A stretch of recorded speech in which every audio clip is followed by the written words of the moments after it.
네, 오늘 주인 연속 설교 마지막입니다. 신실한 종들이 남긴 목소리라는 제목으로 말씀을 전하겠습니다. 오늘 말씀은 평생을 주님의 종으로 자처하고 주님을 너무너무 사랑하고 그래서 일평생 동안 그분을 위해서 살던 충성스러운 종들이 성경에 있습니다. 인생의 마지막 죽음을 앞에 두고 이들이 남긴 목소리가 있어요. 오늘 이 목소리가 무엇인지를 좀 들어보려고 합니다.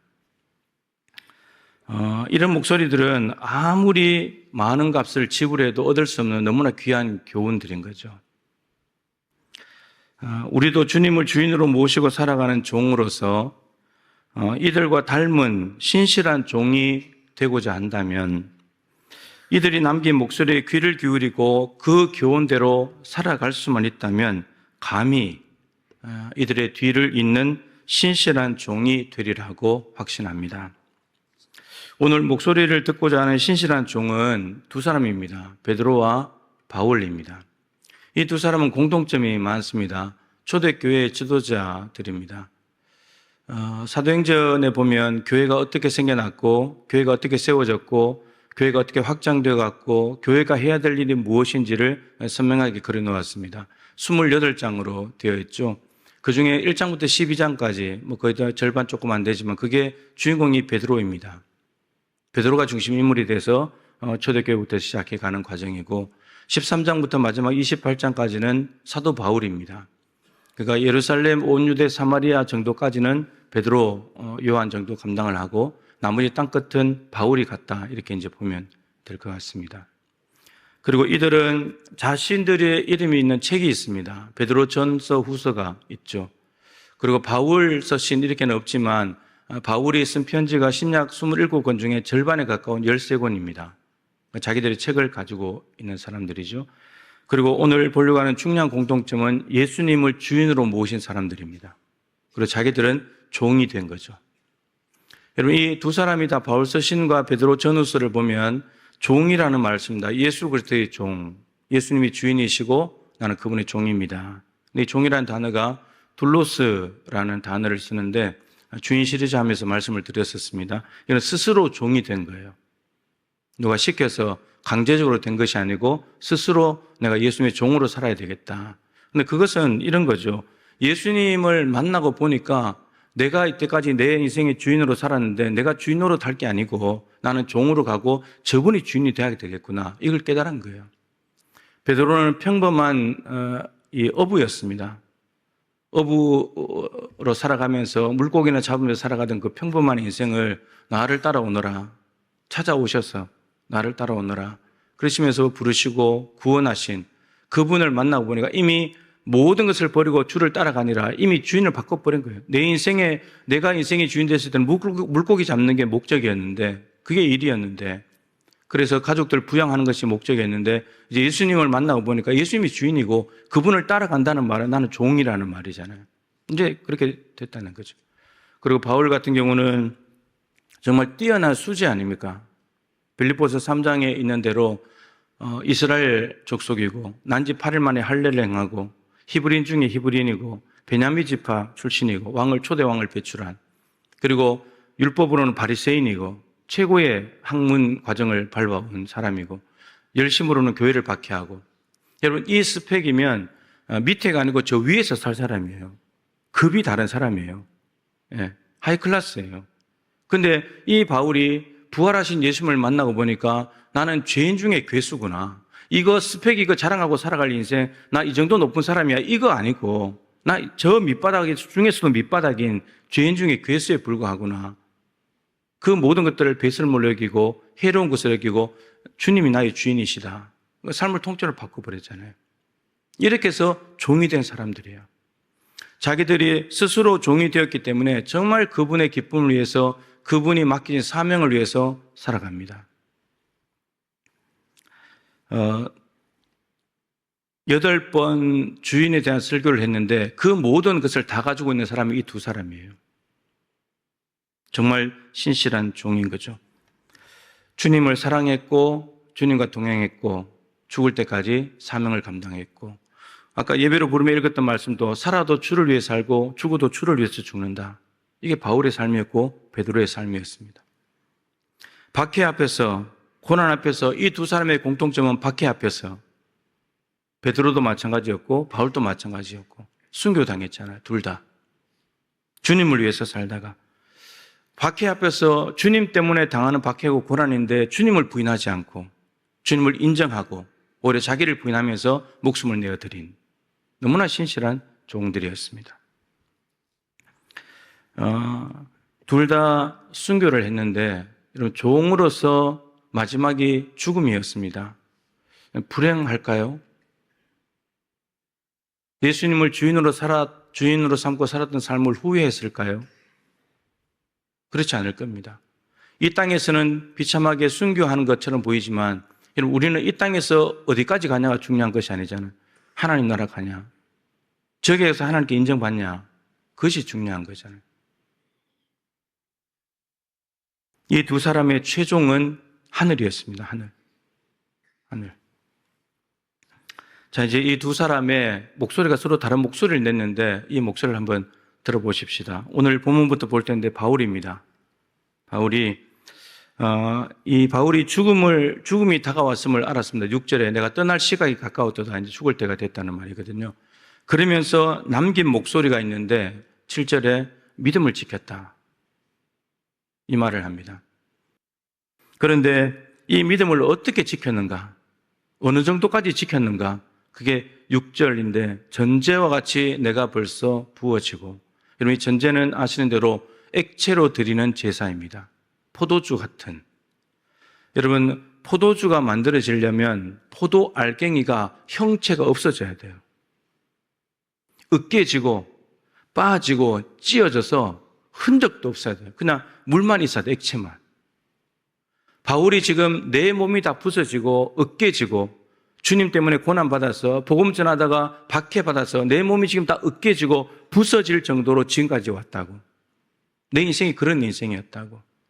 그런데 보니까 바울이 자기 몸이 부서지고 으깨지도록 지킨 것이 무엇인가? 믿음 하나였다는 거예요. 믿음 하나였다는 겁니다. 주님을 믿는 믿음이 얼마나 귀했길래 내 몸 다 부서져도 돼. 내 몸이 다 으깨져도 돼. 그냥 액체로 따로져서 그냥 바닥에 떨어지는 순간 없어져 버려도 돼. 얼마나 믿음이 귀했길래. 완전히 자신의 온몸을 전부를 내어드린 삶이었다는 거죠. 믿음 하나 지키려고. 믿음 하나 지키려고. 명예도 아니었습니다. 사람들의 인기도 아니었습니다. 부귀영화 더더욱 아니었습니다.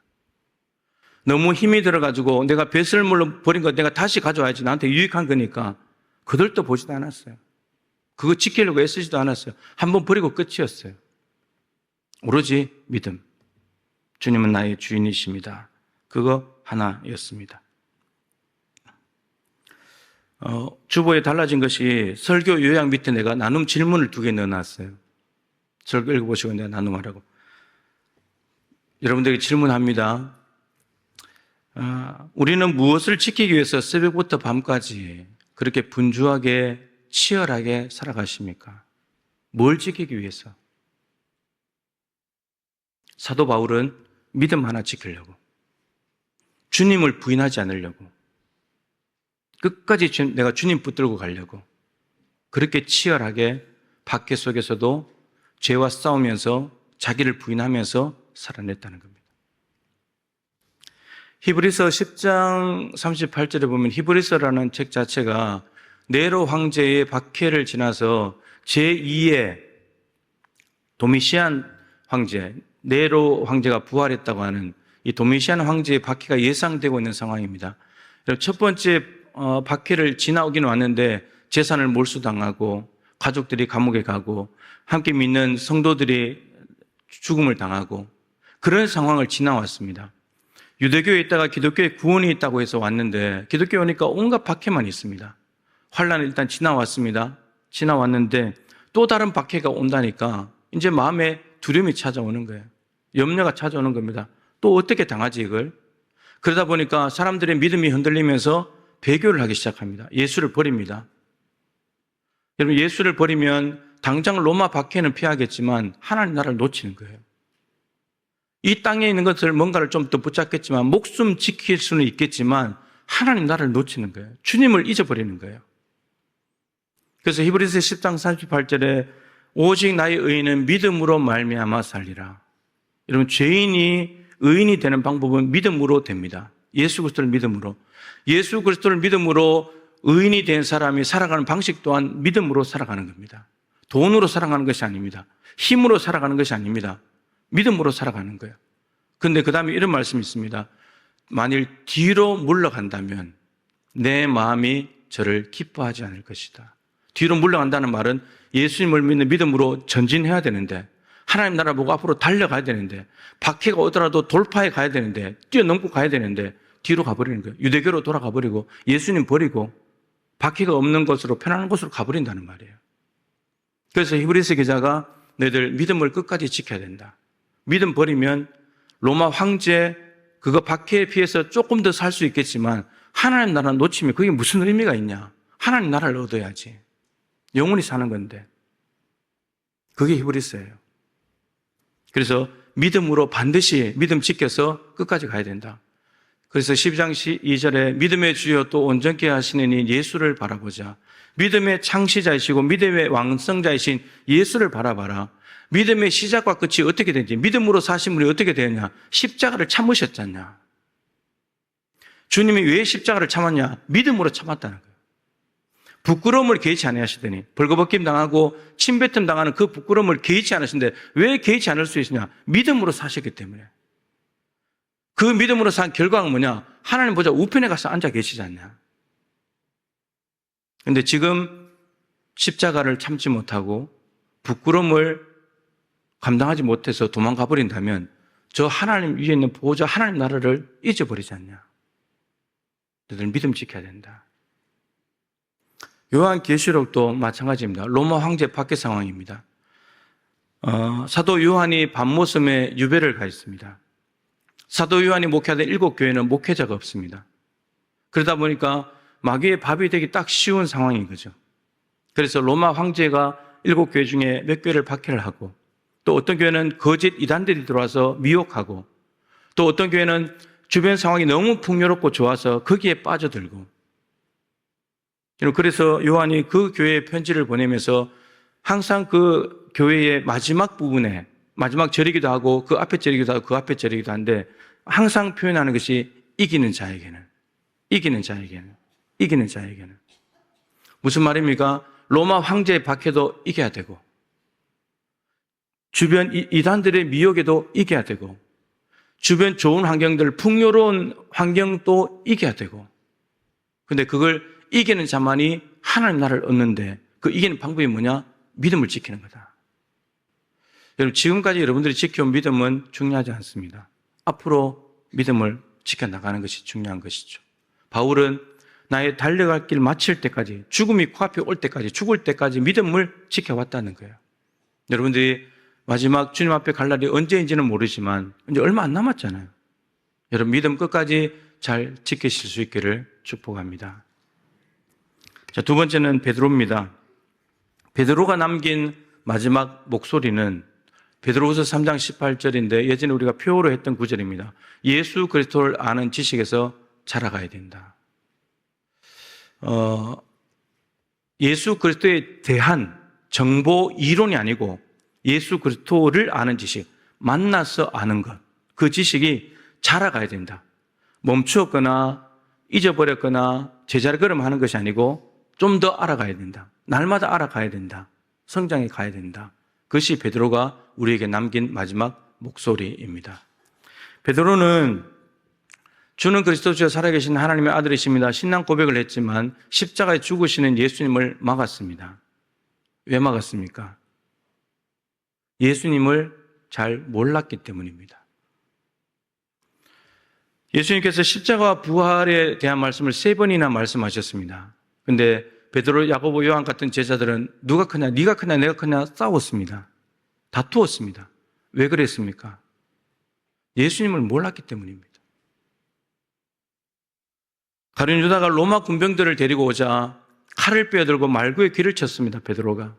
왜 그랬습니까? 예수 그리스도를 몰랐기 때문입니다. 왜 부인하고 제자들은 다 도망가고 했습니까? 예수님을 몰랐기 때문입니다. 결론적으로 예수님이 어떤 분인지를 모르게 되면, 예수님을 아는 지식이 없으면 실수하게 되고 메시아를 맞게 되고 예수님과 전혀 다른 삶의 길로 갈 수 있다는 것입니다. 이게 무서운 거예요. 영적 무지가 우리의 삶을 아무리 열심히 살아도, 아무리 인간적으로 옳은 행동을 해도 주님께 옳지 않은 삶이 될 수 있다는 것입니다. 구약 성경을 보면 우리가 호세아 메시지가 6장 6절이잖아요. 나는 인애를 원하고 제사를 원치 아니하며 번제보다 하나님 아는 것을 원한다. 인애는 하나님을 사랑하는 겁니다. 헤세드. 나는 인애를 원하고 제사를 원치 않는다. 이러면 하나님은 제사를 드리라고 하신 분입니다. 근데 왜 인애를 원하고 제사를 원치 않는다고 했냐? 그 제사 안에 하나님을 사랑하는 인애가 없었기 때문입니다. 인애가 없는 제사, 하나님을 사랑하지 않으면서 드리는 제사, 이게 가능하다는 거예요. 그리고 번제보다 하나님 아는 것을 원한다. 이는 번제 하나님이 드리라고 하신 거잖아요. 근데 번제가 싫다는 말이 아니고 하나님을 알면서 번제를 드리라는 겁니다. 하나님이 뭘 원하시는지, 뭘 기뻐하시는지를 알고 번제를 드리라는 겁니다. 근데 하나님이 뭘 좋아하시는지도 모르는 가운데 번제를 드릴 수 있다는 말입니다. 하나님을 알지 못한 채 번제 드릴 수 있다는 거예요. 근데 이게 주전 8세기 이스라엘 백성들에 대한 말씀입니다. 하나님의 백성들은 당연히 하나님을 사랑하고 하나님을 안다고 생각하죠. 누구보다도. 근데 그들이 드린 제사 하나님이 받을 수 없다는 거예요. 그러시면서 너희들은 나를 사랑하지 않아. 너희들은 나를 몰라. 하나님은 하나님을 사랑하는 마음으로 예배하는 것. 하나님이 뭘 좋아하신지를 알고 예배하는 것. 그걸 받으시겠다는 거예요. 그래서 여러분, 예배하는 열심은 누구나 다 할 수 있지만 여러분, 인애와 하나님을 아는 이 본질이 없으면 망합니다. 호세아서 4장 1절과 6절에 이 백성이 지식이 없으므로 망하는도다. 이 백성, 하나님의 백성들이. 여러분, 하나님의 백성들이 하나님을 아는 지식이 없어서 망한데 이게 말이 되는 소리예요? 예배하지 않아서 망하는 게 아니에요. 번제 열심히 드렸다고 망하는 게 아니에요. 그거 드리면서도 하나님을 사랑하지 않는다면, 하나님을 모른다면 망할 수 있다는 거예요. 그래서 북이스라엘이 망해버렸잖아요. 하나님을 알고 하나님 앞에 예배하고 하나님을 아는 지식으로 하나님께 섬기는 것은 매우 중요하다는 거예요. 지식 없는 충성 제일 위험한 거예요. 하나님이 뭘 좋아하는지도 모르면서 열심히만 하는 거 너무너무 위험한 겁니다. 바울 이야기를 연결해서 하면 이게 다 연결되는 건데요. 로마서는 1장부터 11장까지는 이신층의 믿음으로 구원받는다는 내용이 있고 12장부터 16장까지는 그것에 대한 삶이 있습니다. 삶의 예배를 드려야 된다. 근데 바울이 로마서를 쓰면서 9장부터 11장까지를 따로 떼었습니다. 그리고 거기를 뭘 기록해놨냐? 이스라엘의 구원에 대해서 적어놓았습니다. 여러분, 이스라엘 백성들은 구원받았습니까? 안 받았습니까? 구원받았어요? 안 받았어요? 여러분, 이스라엘 백성들의 구원을 이야기한다는 말은 구원을 못 받았다는 거잖아요. 이스라엘 백성은 당연히 구원받았다고 자기들 생각하는데, 그래서 바울이 내 민족 이스라엘이 구원받을 수만 있다면 내가 그리스도에게 끊어질지라도 구원받으면 좋겠다. 차라리 내가 그리스도에게서 단절돼서 내가 망하고 우리 이스라엘 백성들이 살았으면 좋겠다. 이스라엘 백성들이 구원 못 받은 상태에 있다는 거예요. 그 10장에서 이렇게 말합니다.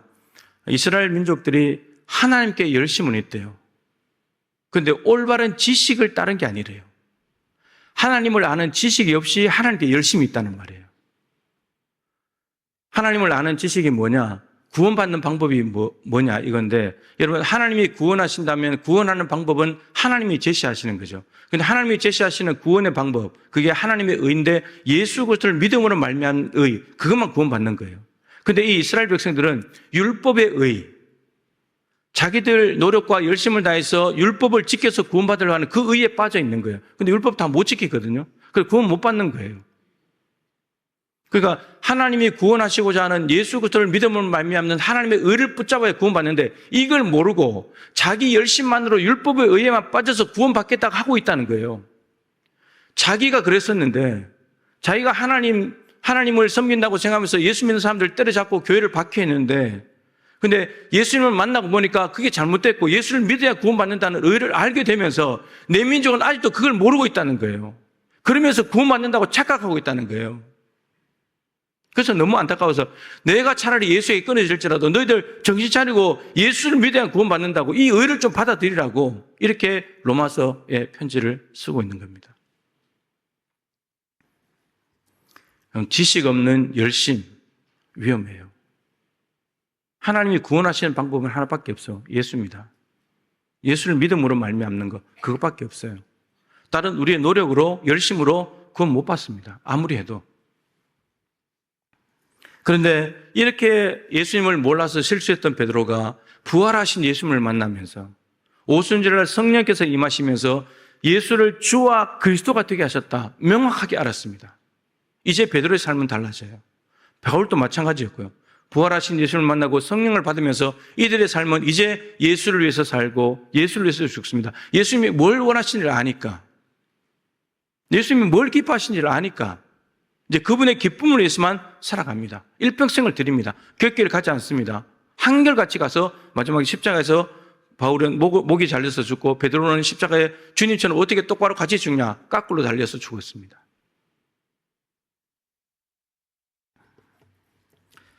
여러분, 우리 예수님을 아는 지식이 자라가야 합니다. 말씀을 마치죠. 김창욱 교수님이 참 의미 있는 말씀을 하시더라고요. 제가 이제 좀 각색을 해서 이야기를 해볼 텐데, 지금까지 살아온 내 삶에 후회가 없는가? 여러분들이 지금까지 살아온 삶에 후회가 있습니까? 없습니까? 있어요? 없어요? 예, 후회 뭐 다 하실 겁니다. 근데 후회가 있느냐 없느냐를 점검하는 건데, 이건 제가 만들어낸 겁니다. 그 이야기를 듣고 어떻게 점검할 수 있는가? 내 삶에 후회가 없다 살아온 것을. 누구는 당당하게 살아도 이야기할 수 있잖아요. 근데 후회가 없는지를 어떻게 점검할 수 있느냐, 이 질문을 해보면 됩니다. 내가 지금까지 살아온 삶을 이대로 내 자녀에게 똑같이 살아라고 말할 수 있는가? 그 말을 할 수 있다면 후회 없는 삶을 사는 거예요. 잘 살아온 거죠. 자식에게만큼 물려줄 삶이니까. 오늘 바울이 디모데야 믿음 지켜라. 내가 믿음 지켰으니까. 베드로가 내가 예수님 모르고 실수했으니까 너희들은 예수님을 아는데 자랐으면 좋겠다. 똑같은 후회하지 말아라. 여러분, 지금 만일에 지금까지 살아온 지금의 삶을 내 자녀들에게 이렇게 살아라고 말할 수 없다면 지금 당장의 삶을 바꿔야 합니다. 지금 바꾸지 않으면 죽을 때가 돼서 자녀들 앞에 이 소리 못 할 거니까, 또 후회할 거니까.